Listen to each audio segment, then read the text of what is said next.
ഭാസ്കർ കുട്ടിയാത്തോണ്ട് കൂടും. അച്ഛോ ഇവനെ ഞാൻ കൊണ്ടുപോകട്ടെ. ഇവനെ മതി എനിക്ക്. ആയിക്കോട്ടെ, പക്ഷേ നിങ്ങൾ രണ്ടുപേരും കൂടിയാണ് ഞാൻ വരേണ്ടിയിരുന്നത്. അപ്പോഴേ പറഞ്ഞതാ പൗലോസേട്ടൻ വരണ്ട, അത് ഫാദറിന് ഇഷ്ടാവില്ലെന്ന്. Sorry father. ഞാൻ ഉദ്ദേശിച്ചത് അതല്ല.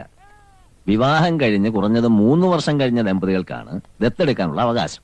അത് മാത്രമല്ല, ഇനി ഒരിക്കലും പ്രസവിക്കാൻ സാധ്യതയില്ലെന്ന് ഭാര്യയെ ചികിത്സിച്ച ഗൈനക്കോളജിസ്റ്റിന്റെ സാക്ഷ്യപത്രവും വേണം. കുറച്ച് ഫോർമാലിറ്റീസ് വേറെ ഉണ്ട്. എവിടെയാ നിങ്ങളുടെ ഭാര്യ?